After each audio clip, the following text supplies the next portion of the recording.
迪丽热巴刘海为何从全网吐槽到全民共情？长歌行藏着关键细节。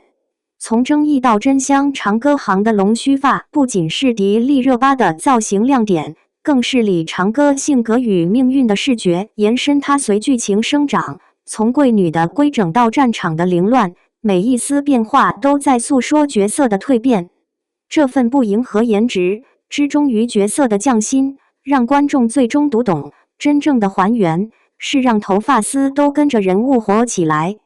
长歌行开播首日，迪丽热巴龙须刘海话题便迅速冲上热搜前列，相关讨论热度居高不下。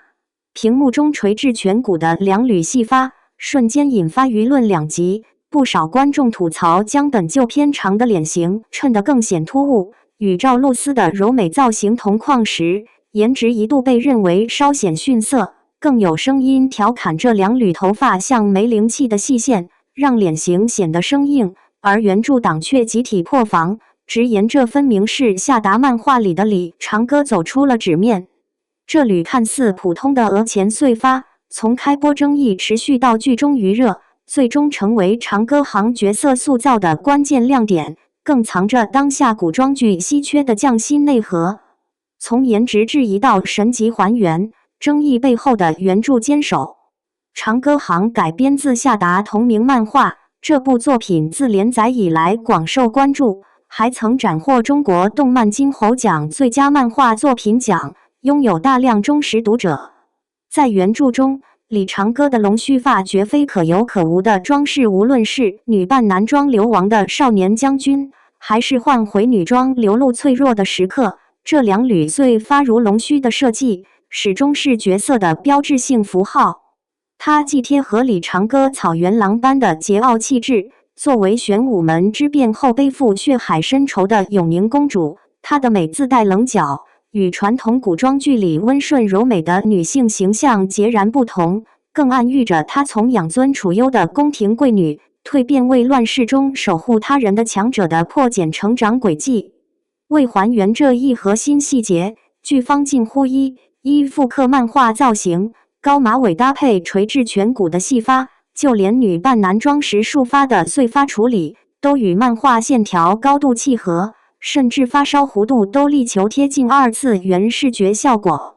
但这份还原刚开播就遭遇差评，有观众对比定妆照里的飘逸碎发，觉得剧里的龙须发过于呆板，还有人认为迪丽热巴的异域轮廓本就偏长，这两缕头发进一步拉垮了面部比例。直到原著造型对比图在社交平台广泛传播，吐槽声才逐渐转变。不少网友留言，原来不是造型师不用心，是我们没读懂还原的诚意。这种先吐槽后理解的反转，恰恰暴露了当下 IP 改编剧的核心矛盾。观众看惯了为颜值魔改原著的作品，反倒容易忽略角色该有的样子才是造型设计的核心。正如剧评人所言，这两缕龙须发的精妙之处，在于平衡了李长歌的刚与柔露出的额头和眉眼，尽显锐利英气，碎发又添了几分少年感的柔和，比强行梳大光明额头更能让角色立住。这种不迎合颜值，只贴合人设的选择，本身就是对原著和观众的尊重。幕后取舍，为联系让步，为角色放下颜值执念。这两缕看似简单的头发，背后藏着剧组的现实考量与创作坚守。据业内造型指导透露，古装剧拍摄时，定妆照里的碎发虽灵动，但受灯光角度影响，每场戏的蓬松度和走向难以统一，极易出现上一场头发在左，下一场在右的镜头衔接漏洞。长歌行拍摄节奏紧张，为保证妆发连贯不出戏，造型团队才将灵动碎发改成规整可控的龙须样式，还特意调整了迪丽热巴的发际线视觉效果，使用专业定型产品，确保刘海在策马、打斗等剧烈场景中能自然垂坠不跑偏、不凌乱。这份取舍源于剧组角色优先的集体共识。迪丽热巴在后续采访中提到，这是我和造型师、导演反复沟通后定下来的方案，对我来说，观众能不能相信李长歌这个角色，比我个人好不好看重要的多。为让龙须发贴合角色的不同状态，他每天会提前到片场，由造型师用细齿梳仔细调整发丝走向，单独处理发尾弧度，卷松了眉形，卷紧了显老气，每一处细节都要反复琢磨。造型团队负责人也曾表示，我们要的从来不是好看的刘海，而是李长歌该有的刘海，哪怕这个造型会让演员的颜值打折扣，只要符合角色，就值得坚持。双引号。如今不少古装剧为追求演员上镜效果，硬将现代大波浪空气齐刘海套在古风角色身上，哪怕与人物背景、性格完全脱节也不在意。长歌行的这份取舍虽引发初期争议，却守住了造型服务角色的底线。观众看剧，看的是李长歌的复仇与成长，而非迪丽热巴的颜值秀。而演员愿意为角色放下颜值执念，反而能让观众跳出明星光环，真正带入角色。这也是长歌行播出多年后，仍有观众讨论龙须发的重要原因。细节见真章，龙须发跟着剧情演，连乱都是设计。追过剧的观众不难发现，这两缕龙须发从不是一成不变的死造型，而是跟着李长歌的命运活起来的，每一处变化都藏着剧情逻辑。永宁郡主时期，龙须发配着绣纹披帛，发丝服帖规整，尽显养尊处优的贵女气质。流亡朔州时期，换上盔甲后，龙须发被束得更紧，发尾利落无多余碎发，少年将军的侠气瞬间凸显。此时的李长歌身负守护朔州城的重任，无暇顾及发型柔美。沦为俘虏时期，换回女装后，龙须发微微松散，透着藏不住的脆弱感，比台词更能传递角色的无助。